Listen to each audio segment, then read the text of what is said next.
My soulmate is not reincarnated on this earth. Your romantic soulmate? Yeah. So then what do you do? That's what I said. Just bide your time? But she...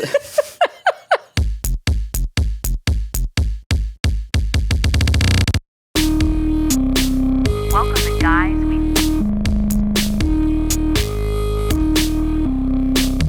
Hello, everybody. How you doing? You okay? You good? It'll be fine. It'll get better, maybe, or it'll get worse. Welcome to another episode of Guys We... It's the Anti-Slut Shaming Podcast. I'm Corinne Fisher. I'm Krystyna Hutchinson. Welcome to the show. If you want to send us an email, it's sorryaboutlastnightshow@gmail.com. And make sure that you're subscribed to our YouTube page. We put a lot of money into that. And, you know, you guys mostly listen to the audio version, so much so that we're like, really, why are we spending the core amount of our budget on the video part? Facts, yeah. But it also feels like at this point, why would we not have a video element? And then people look at the video numbers and they go, like, wow, they're no failing. one listens to this podcast Failing anymore. middle-aged women, dried up vaginas. And I go, actually, a ton of people still listen to this podcast. They just listen to the audio version. Again, please consume it however you want to consume it. Obviously, like we love everyone who's listening to it for whatever reason. But, you know, if you want to see it. Don't you want to see it? We just sometimes wonder what's really the point of putting out the video version. Yeah, for sure. For sure. So, you know, we just maybe there is no point and we could save ourselves thousands of dollars. So much money. So, oh, it's fun. All right. This email subject line says, I don't want to get canceled. Drunk stories gone wrong. Hi, girls. I've been thinking about writing this email for a very long time, but I couldn't find the balls to write it. A little about me. I'm a 30-year-old gay guy from Mexico. Growing up, I struggled connecting with straight males. Don't need to. And I honestly felt intimidated by them, especially when I was a kid. During university, I started to get over this fear and going out of my shell little by little. In my last year, I became really good friends with this straight guy called Daniel, fake name. We constantly went out for beers. Oh no, you fell in love with him, didn't I? I grew close to his family and I considered him to be my best friend. Aww. However, during one Christmas party, I became really drunk and tried kissing and touching him. I knew it. The next day, I felt like a huge piece of shit for what I had done and because I had a boyfriend. Oh, there's two strikes on that one. I tried to apologize, but Daniel told me he didn't feel comfortable around me anymore, and we haven't talked ever since. Oh, that sucks. I mean... You did him dirty. You assaulted him. Yeah, basically. I mean, so, and also, like, even if I had a male best friend who got drunk and tried to kiss me, but I wasn't attracted to him, and that wasn't the dynamic of our relationship, I'd also feel comfortable around that person. This wasn't the only time this has happened. Oh, no. 2 years ago, a similar situation happened with a guy I used to work with. We went partying, got hammered, and I intensely tried to hook up despite his girlfriend waiting for us back at our Airbnb. Maybe don't drink for a while. Yeah. Feels like when you drink, this stuff happens. I have to admit, this only happens when I'm drunk, and there have been one or two other instances, but less serious. Whenever I remember these situations, I feel instant dread, anxiety, and I've had to ask my therapist for emergency sessions to discuss these memories. Good. I know I was wrong. I've apologized, but still feel like shit to my former friends.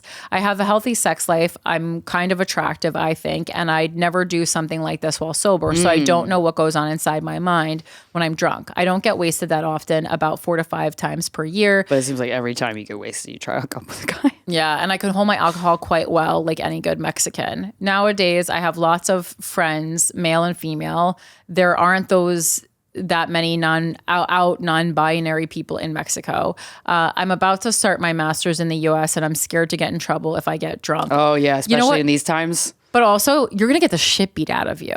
Maybe. You're going to do this to one guy and you're going to get physically really hurt, just so you know. Not that that's an okay reaction, but I'm just telling you this is what's going to happen. I've thought about getting sober, but that doesn't sound appealing to me at this moment in my life. Why not? What do you think? Should I stop drinking? Or am I taking it too far? What do you think of this situation? Love from Mexico, and I hope you come by one day. I love Mexico. We've been to Mexico. Oh, I love Mexico.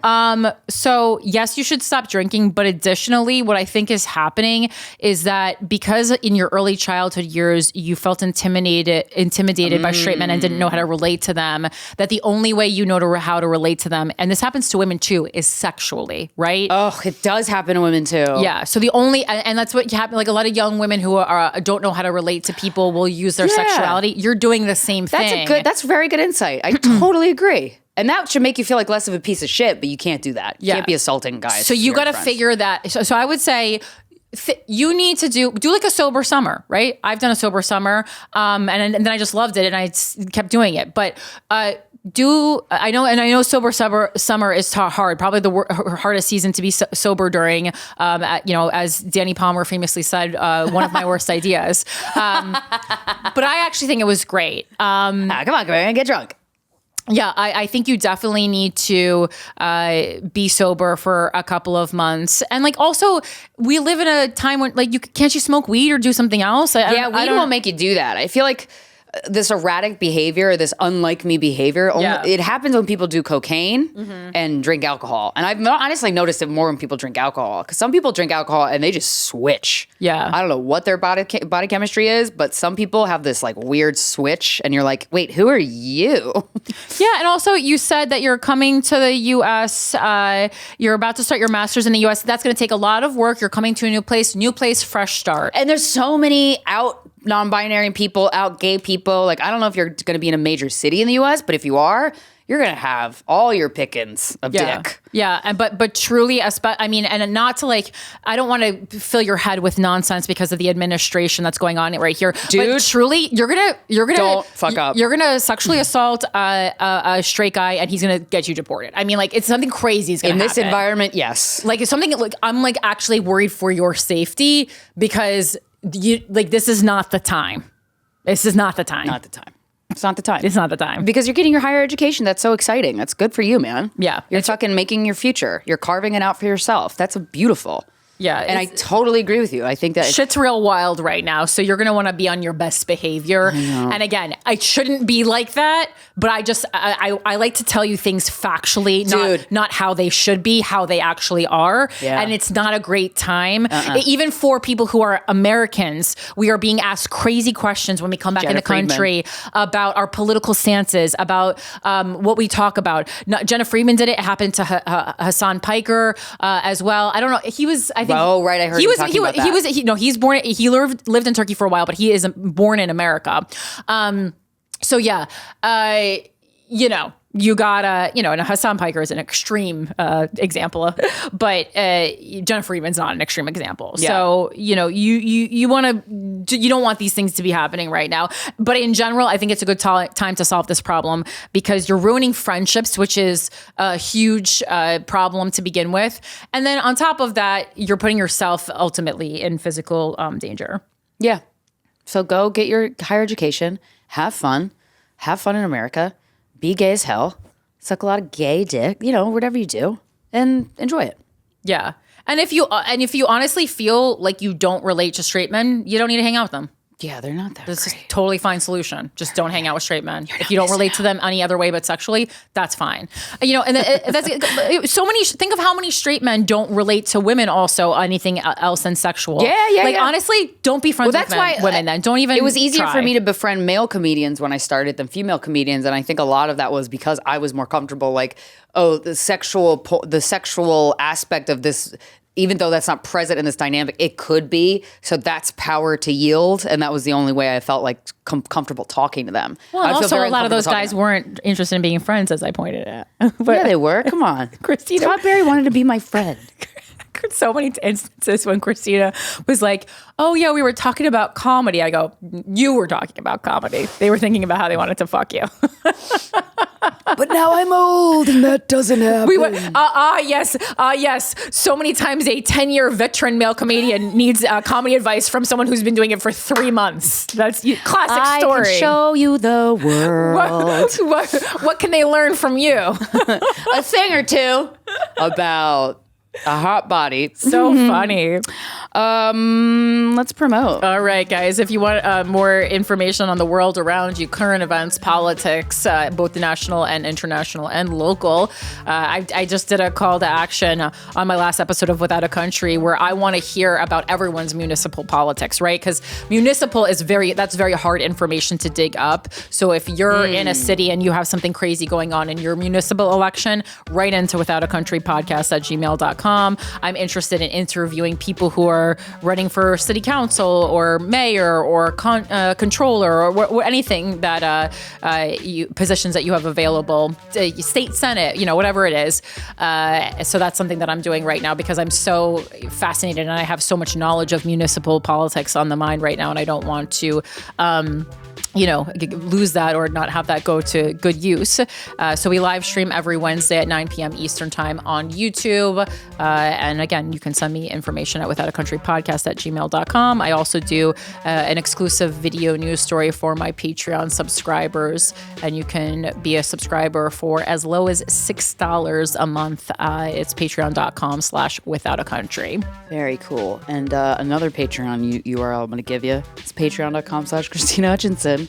Very different type of Patreon where we talk about our problems and we cry, we laugh, and then once a month we'll do a woo-woo themed Zoom where we do meditations, and it's very enlightening and fun. And one of my favorite parts, there's so many dudes in my Patreon, and that are really, if you're there, you're curious about yourself and you're curious about the world and how people work. But I'm like, man, I've never had a group of people and then all these straight guys that are just lovely.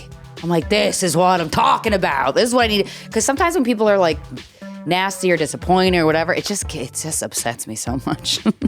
So it's a space that I carved out for myself on the internet that is lovely. And you could talk about some very intense stuff if you want, or some dumb shit your coworker's doing. You want to talk smack, spill the tea? I got a table. I'll listen. Patreon.com/Krystyna Hutchinson.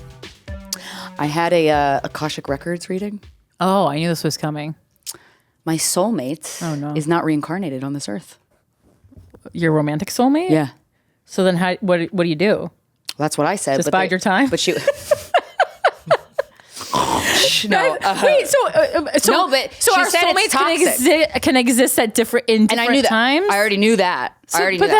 So like you just in this lifetime you don't. He's not incarnated, but she said the woman was really good. She nailed a lot of like dynamics about me and why I'm here and she said my purpose this lifetime, or my goal, the thing for me to learn this lifetime is the value of recognition. I don't really know what that means. I gotta like spend more time. The value of recognition. Recognition, like you getting recognition, or you recognizing things in the world, like me recognizing and myself. Well, that's why because you're constantly like discovering things. True. So knocking that out of the park. You know what? Okay, this haunts me. The pattern told me that the pattern's so accurate. That for me to like be happy in this lifetime, I must come to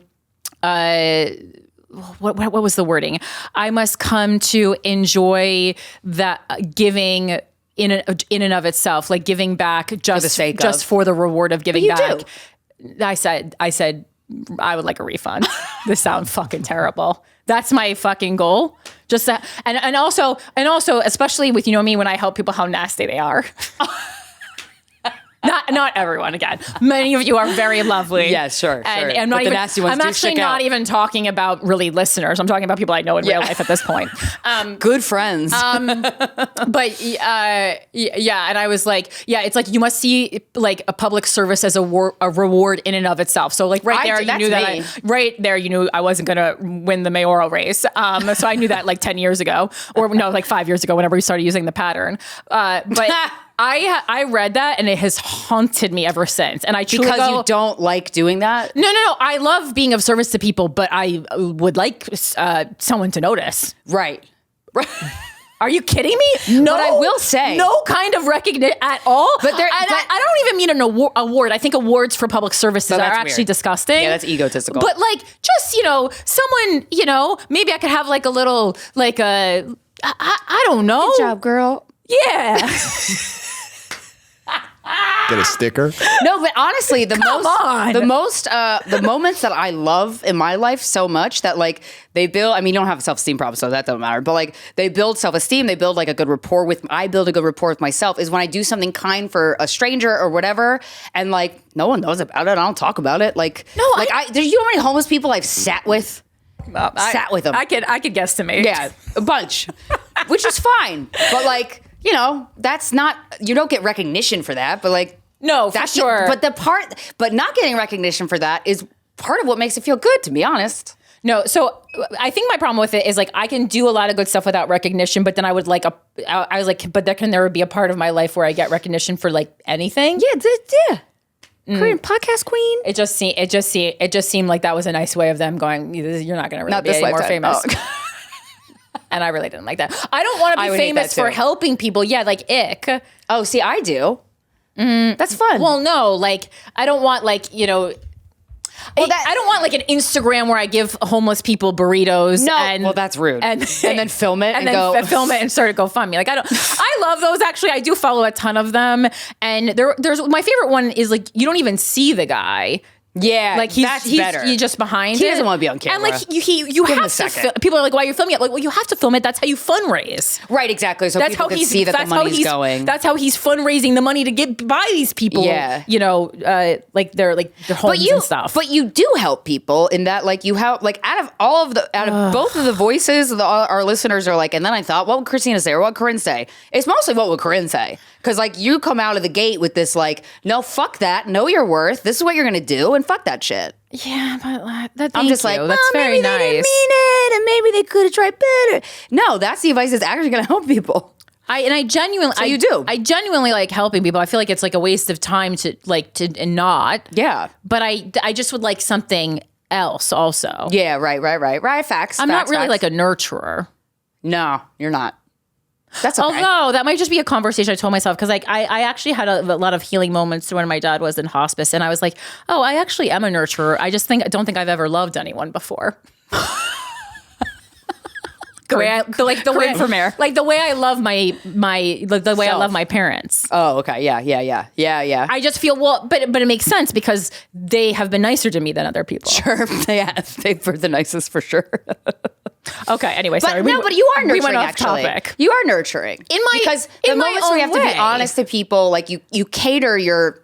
Like if you have to tell somebody something tough, you really take the time to. I'm just thinking of that. You wrote me an email once where I could tell you took the time to be gentle, and in a time where I really was sitting on a knife, just squatting over the knife, just poking my asshole with the knife just to see how it felt.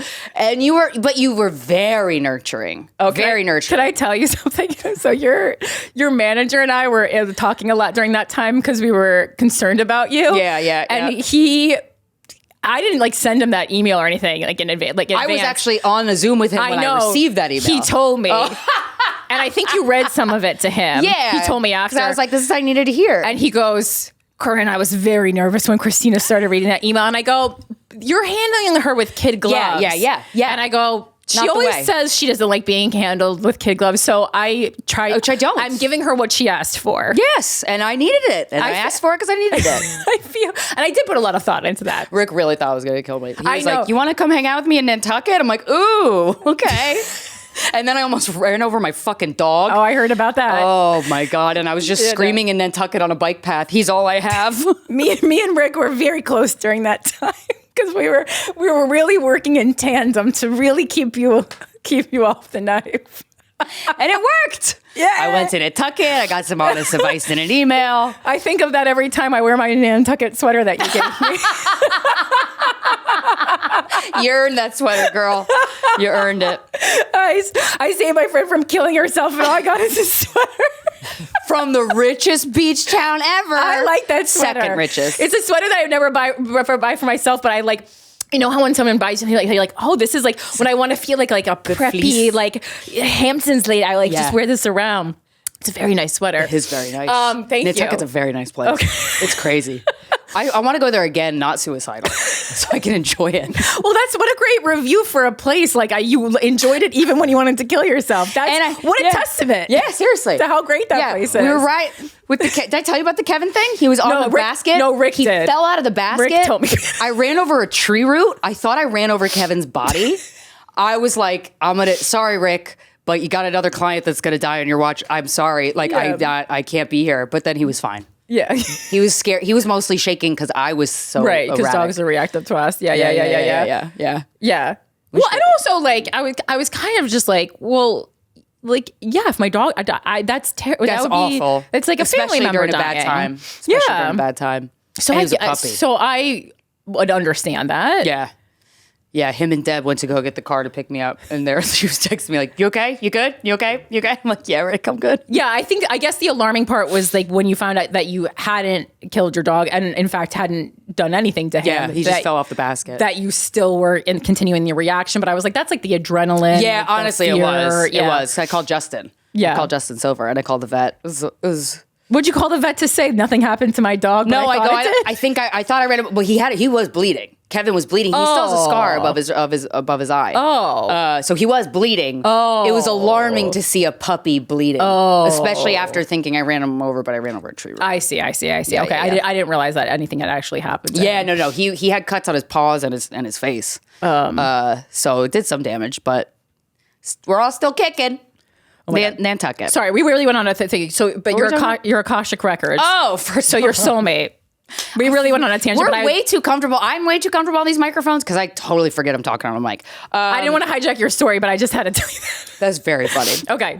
So, yeah, my soulmate is not reincarnated, but she said it's like a twin flame thing where if they were reincarnated, it wouldn't be. It'd be Rocky. I have one. I believe I have one good, of those. But yeah. she was saying when you get an Akashic Records reading, I've gotten 2 so far. Sorry, I'm laughing because I'm thinking because I'm like, so wait, like your current partner, I'm like, so that wasn't Rocky enough? Nope. Like, God said, hold my beer. But like, so what does that mean? How bad will you kill each other? It's like the movie Hancock.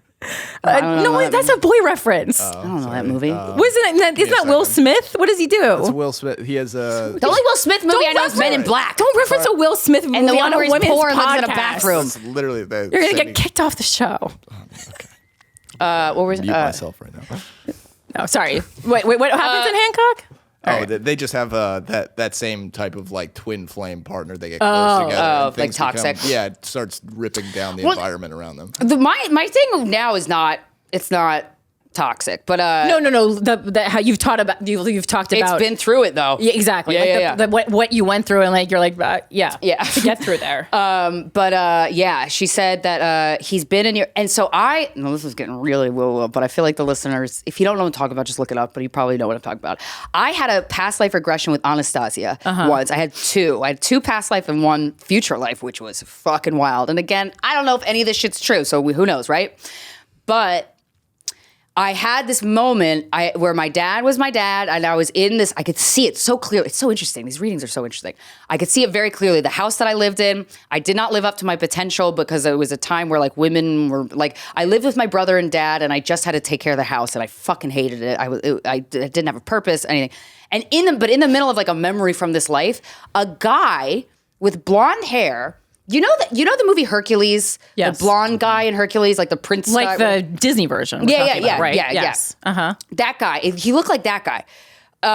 And he just knocked. It was like knocking on a screen like it was the Truman Show. And he goes, "Hi." And I thought, who the fuck was that? Like, who was that? But I knew, like, I wasn't like, oh, that's so-and-so. Like, I didn't know him. So I don't know if that was him.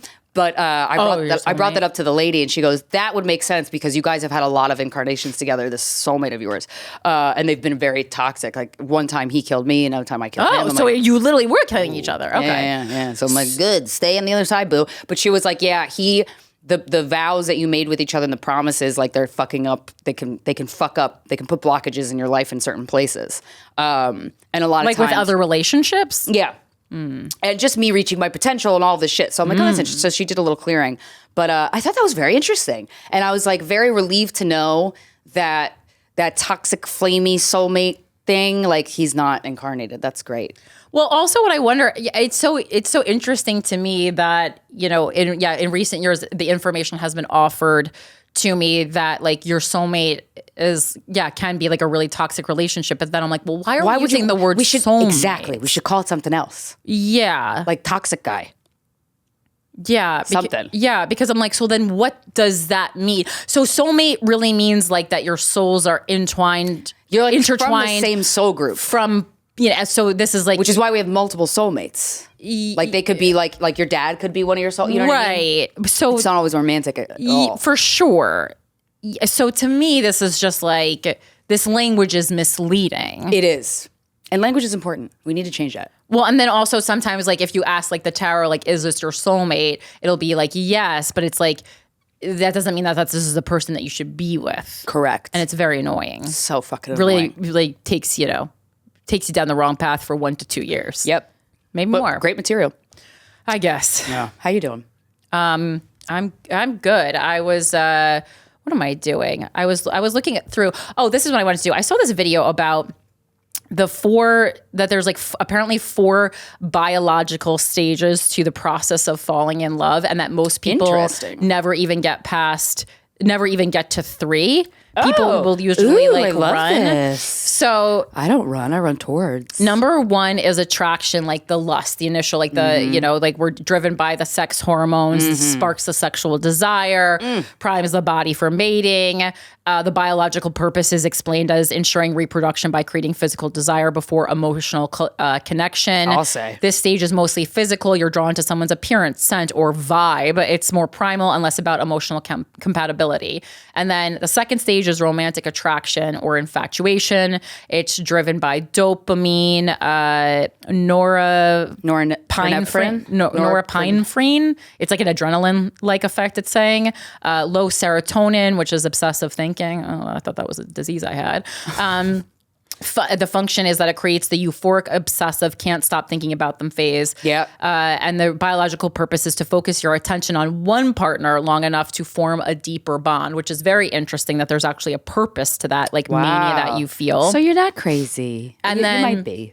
3 is the attachment or bonding phase, which is driven by oxytocin, the cuddle hormone, and vasopressin linked to long-term monogamy. And this is the function where you build trust, intimacy, and a sense of safety, which I think a lot of people never get to that sense of safety. Oh, what? That's crazy. And the biological purpose is it supports long-term partnerships for parenting and mutual protection. This is a phase where love becomes a deeper emotional connection. It's why couples who've been together for years still feel in love, just in a calmer, more secure way. So like less sexual basically, and like more just like we're connected. And then 4 is commitment and pair bonding, driven by reinforcement of oxytocin and vasopressin over time, plus behavioral conditioning. So you're just like used to being around that person. Right. The function is it promotes long-term loyalty, cooperation, and mutual investment. And the biological purpose is eventually advantageous for raising offspring and ensuring stability. In this final stage, you choose your partner again and again. It's less about excitement and more about consistency, trust, and shared goals. Boo. No, I'm just kidding. Well, and it's very interesting, though, because I think like that's it's interesting to me, especially because like my boyfriend now, I feel like it feels completely different because it's not like manic. Right, yeah. And I'm like, and I think so many people find a partner like that and then just think of it like, oh, this is like not exciting because I don't feel like I'm in danger. 100%. There are people who are addicted to their own stress hormones, which is a lot of people. Yeah. That stage is where they run. Yeah. And it certainly like for me was an adjustment because you're like, okay, but for me, it wasn't like didn't make me want to run it. It made me actually rethink past relationships. And I was like, was I ever in love in those past relationships? Or was that some kind of like, maybe it was only the first weird, stage. like not manipulation, but just like weird mania. And I'm like, cause this just feels like completely different. And I've never I always feel safe within myself. So I was never really seeking safety outside, but I do actually feel additional safety that's nice. that I've never felt anywhere before besides from my own parents. Wow. And so I was like, that's very interesting. Yeah. Because it's never something I was looking for. So it never felt like it was missing. But now that it's here, you're like, oh shit, that's nice. Hello, welcome to my house. That's sweet. Yeah, it is. I nice. actually feel, I feel it for my dog too. Like Alfred, like when he sits at the bathroom door when I'm taking a shower to protect me, I'm like, he's not. I didn't need that, but it's really sweet. Really sweet, and it really feels. I genuinely appreciate it. Yeah, totally. It's really, really kind. Yeah, it is really kind. Dogs are the best. Oh my god. But yeah, I just thought that was. So I was like, I think. Just a note to people and seeing it broken down like this and hearing that statistically so many people are kind of just looping those first 2 again and again. If something feels like, I I don't want to use the word boring because I've been in a relationship with that's boring, and that can be different. Well, the person was boring. Yeah, the person maybe was kind of boring. I don't know. I can't really tell. But like, I think calm is perhaps a better word. Yeah. Like if it feels calm, like that's a good sign, not a bad sign. I know, it's crazy. Some of you all probably especially with like going, summer "What, flings bitch?" and shit coming up. Like, listen, Yeah. if you want something crazy and toxic, sure, It's But just enjoyable. like, don't let that be your gauge for future relationships. Right. Like, you can do it. It is Recognize fun. that, like, all right, I'm going to lean into this shit that's probably not going to go well, but that's okay. I think it's fun in the moment, but then I think we don't really account for how long the repercussions will hinder our life, like moving forward. That's what I think we don't take into How it will account. shape. Like in the moment, I think it's a fine usage of your time if you just want to do something crazy. But yeah, I don't think we really are accounting for all the time that it will damage afterwards. But also, that studies also, or that article is saying we're not biologically wired to be fun whores.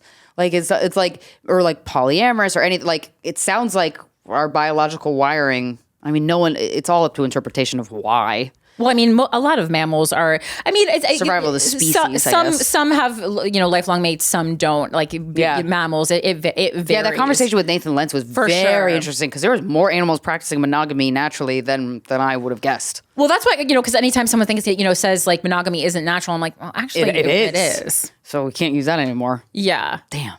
But listen, sorry, fellas. Do whatever you want to do, but like it doesn't need to be but also like biologically we're set up to reproduce, and you also don't have to do that. Yeah. So speaking of, I haven't wanted a kid in a while. It's been a couple months. Proud of you. Months, yeah. No kid, no dice. But did anything happen, or you see everybody I know with kids just talks about, and I've just been seeing people with their kids in public. There's obviously a lot of cute interactions because kids are so cute. I love they're fun and cute, but some kids are twats, but a lot of them are cute. But that like the parent, mostly dads I've seen, they're just like the daughter. There's this one daughter I was walking behind, walking to the subway, and she was saying something, and it was like just I like the purple one or whatever, and the dad goes, "Oh wow, cool." He wasn't even trying to be interested in her conversation, but I'm like, I feel like being a parent is a lot of playing games that bore you, listening to conversations that bore you. It just doesn't sound interesting. I like talking to children. I think they can see things with a fresh perspective. Yeah. I really value a child's insights on the world. I think that there's a lot of wisdom to be gained there that we often overlook. Well, I was thinking about on the way to the studio today, actually, I was thinking about how, this thing I've been talking about recently where I just don't, and especially as like I'm, approaching 40, like I just really don't relate to adults my age at all. They all seem so pretentious. And I also think that's just because I'm in different circles than I would have been had I stayed like in my hometown. So I'm around people, especially in Manhattan or like, I was in the Berkshires this weekend, just people who are fucking more pretentious, people with money. And so I'm not used to being around adults with money because that's not how I grew up. So that's not how I viewed adults when I was younger. And I don't know if like the perspective was different because I was a kid.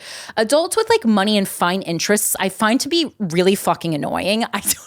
I just really don't mesh with people with money. And I'm talking about like, I guess it could be definitely old money I don't relate to. I guess it could be new money, but new money is usually fun. New money can go either way. You can go fucking Kid Rock, which I mean, I also want to do that. But like, or you could go, weird like museum curator kind of energy. And it's not like I don't like love or art or appreciate it, but it's just like the pretentiousness of it. And dude, I was going to a suburban baby shower, you're like, I'm different. Yeah. I'm different. Well, I think part of the reason I don't want to have kids is because I never stopped like honoring my like younger self to begin with, my inner child. I never stopped doing it. Like that's why I just like went to Claire's before I came to the studio. I'm like, I think a lot of people have kids, not the sole reason, but a big part of joy in having kids is that you get to do all these things that society has shamed you out of doing. You like get what? Like like you get to like have a party, and you get to eat candy, and you get to see a Disney movie that would be weird if you went to see it as an adult. See, I don't. See, that's crazy to me. I just 'cause I'm go like, and do all just those go. things. Just do the goddamn kid thing. Most you don't people need a kid. don't do it though. Like most That people like sucks. shame themselves out of trick or treating by the time we were like in early high school. I Not me. I trick or 23 treated into trick-or-treating. college. Yeah. Hell yeah. And no one In New York, the apartments are dense. You get so much candy. And also the thing is, no one even had a problem with it that I was doing it. Yeah. No one cared that I was trick or treating. They thought it was funny. They already thought it was funny. Like, oh, look at that girl. She's look at her go. Like, Yeah. all right, fine. I don't care. I'm like, we like set these deadlines for ourselves when we have to stop enjoying like childlike things. That's you actually stupid. just don't have to ever do that. And if you, please don't ever. My God, if you take one thing away from listening to Guys We Fucked, fucking never let your inner child die. Like, keep them alive and feed them and nourish them. Well, and like if you want to have a kid because you want to have a kid, great, but you shouldn't have to have a kid as an excuse to do all these fun things yourself. Yeah, that's crazy. Like I feel like I see that a lot, and I'm like, hey, like, did you need that though? Yeah. I don't know. You got a whole ass kid because you didn't want to go to Party City by yourself.